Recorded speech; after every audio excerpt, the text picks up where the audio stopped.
videos on there about the ocean. Do you want to talk?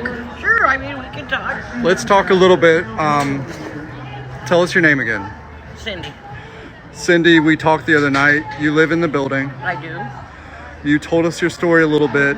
Catch us up. You said something happened last night that was Last night there, everything was fine until, people start going home around midnight because they figure, they've got jobs to go to and all this stuff. And so then after that, these guys get all emboldened, and what I mean by these guys is the protesters. Right. And they attacked several different people. They attacked one anti-protester, a woman who was holding an American flag. She had to get the police to escort her to her car. And then my friend Brenna, she observed a man named Terrell getting the crap beat out of him and being surrounded by these protesters. And 4 ICE officers came out of the building to rescue them and help them get in, because Terrell, the man that was attacked, he's been attacked before. They split his lip open. That was back in June. So he comes out a lot. Well, he lives right up the other side of the Tesla building. I see, okay. So he's in the area, and he was on his way home when they attacked him. So he wasn't instigating or anything as far as we know? Not a thing. Wow. They just recognized him from before. Because he's been out here before, right? And it's the crowd mentality. You get so many of them together and they're bored and they got nothing to do and they're mad, and so they attack people. Right. And that's not right. That's just, it's wrong. I'm trying to come up with the funds to move. I'm on disability. I'm disabled. And it's, I just get a disability check once a month, and it's hard to move. So I started a Give, Send, Go for me. And haven't been having too much luck, but we're trying, because I'm not going to stick around for the next 3 years while Trump's in office, because they're not going to leave till he's gone. You think this is going to keep going? Oh, I know it's maybe get going. worse. Especially with all the back and forth between the state and the feds as far as sanctuary city and everything else. And I just feel like I'm a target because I'm white, And I had one of them tell me that I was automatically white privileged and a racist because I was born white. And that's not right. That's not who I am. I believe everybody has equal opportunity in this country if they're willing to work for it. I've been on the books since I was 14. I picked beans. I picked strawberries for my school clothes. I worked after school and weekends and summer vacations. And you have to work your way up. I'm retired from work now because I can't work. But anything that I get now is because I paid into the system. And it just seems like the world today is full of a bunch of entitlement. People think they're,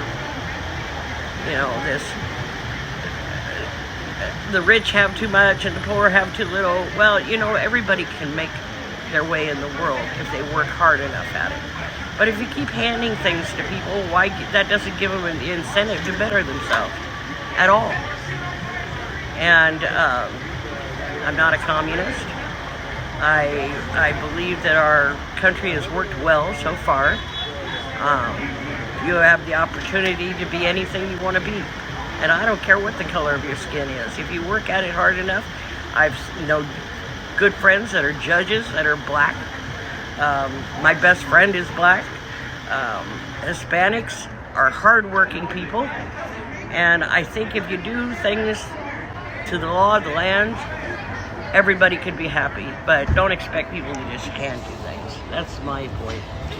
But Cindy, you worked all your life. You got disabled on the job. You're just trying to live in your apartment. And now you're going to have to come up with last month's rent, deposit, Yep. moving truck, movers. Yep. And I don't have that kind of money. And this is nothing you chose. It's happening to you. Yeah, it is. But it's either them or me. And when you're at this age, when you get to my age at 63, you only crave peace and tranquility and the ability to get up in the morning with a cup of coffee and watch the sunrise and pet your dog and watch the seasons change and enjoy your life. And this is not enjoying life. You know, if you want to be stupid, and well, I can't even say it's stupid if they just, but why drag me along for it? I want peace, and I deserve it, regardless of if I have $1 million or if I have, you know, a few cents. I need peace, and I am past my fighting years. You know, I don't wish anything bad on anybody in this world, but at the same time, you gotta work for what you get in life. And if you're not willing to do that, then I don't know what to tell you. You know, there's laws in every land, and there's border laws in every land. So how come we're the bad guys? Well, I was talking to Portland police earlier. There's a lot of opinions about them. They seem to feel that they're caught between the Biden DOJ and now the Trump DOJ and the leftist government here. Basic question, do you feel like there's law and order on this block for you? Oh no, there's no law and order. The city council and the mayor have deemed that within a 4-block radius of ICE that the police are not to interfere. They've been here more in the last few weeks than I've seen them since June. You think that's because there's cameras out here now? Yes, and because we are on the national stage now. But before that, you know, it's like they weren't here because the mayor has told them. We've called 911 several times and been told that they can't respond here. And then we lost the noise ordinance. Cloud Elvingale lost the noise ordinance. Anywhere else in town, you make this much noise, they're going to call the police. Here, they don't care. You can't do construction at night, but No. you can do this apparently. Yeah, till all hours of the day and night. And tomorrow night, No Kings Rally, we're not going to get any sleep. And so this morning when I got up and went down the elevator, there was a sign in the elevator with a printout that said, with a picture of earplugs that said, need earplugs? Just contact the staff. And that's all they left us. So that's what you're getting for your trouble? Free earplugs? That's what we're getting to help us. Earplugs. And this place was all cleaned out. They cleaned out that camp, and now it came back twice as large. And Cindy, I'm sorry you're going through this. I feel like a lot of people do want to help. You said you have a Give, Send, Go? Yes. How do we find that? It's, oh goodness, I'd have to look it up online, but it's Cynthia Colgrove, Fight Antifa, and I can bring you up a picture of it. Let's do that. Take your time. Yeah. While we're talking, there's a crowd getting around the MAGA over here, so I'm watching that on the side. Yeah. And we'll just go over there if we need to. Yeah, they, I don't know what's going on over there, but, we'll watch it. we'll, okay, hang on a minute. So that noise ordinance suit, there's no appeal that was in the road? There's no appeal, because we basically were told that it wouldn't do us any good to have a appeal, because the mayor and the police. This is my Give, Send, Go, and then I think there is a barcode farther down. If I click on it, it'll bring it up. Any help that anybody could give me to get out of here, view. There we go. And there's my story I wrote on it. And then, if you go down below, somewhere up here, I don't know where it says where you can... I think this helps, so let's just read it though. It's Safe Haven Fight Antifa Threats, and your name was Cynthia Colgrove. Yes, right here. Campaigned by Cynthia Colgrove. Campaign funds for Cynthia Colgrove.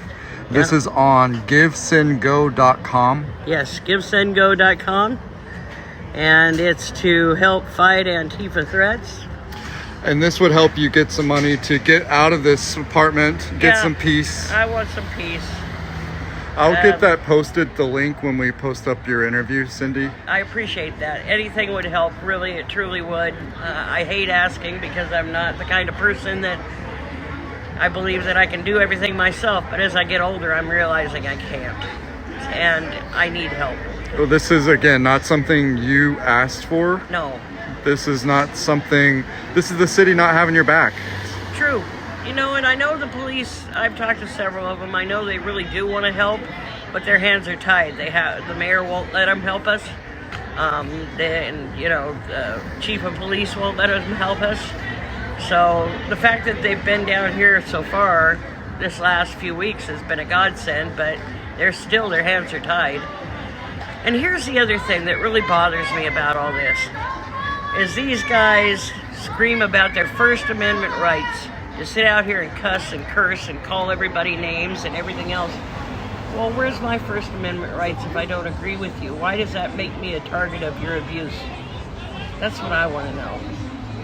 If you don't agree with me, you can call me any name in the book. If I don't agree with you, then I'm the most horrible person in the world. And that's not right. We all have the same rights. So. Last question, Cindy, what's your message for people listening? What should they know? My message is, hug the ones that care. And don't let go of your values. You're not wrong if you feel that this is wrong. It's okay. But it's not worth it to not have peace. It's just not. We'll get through this. One way or the other, we'll all look back on this and we'll get through it. Thank you, Cindy. Yep. Appreciate you talking. Thank you. Have a good night. You too, honey.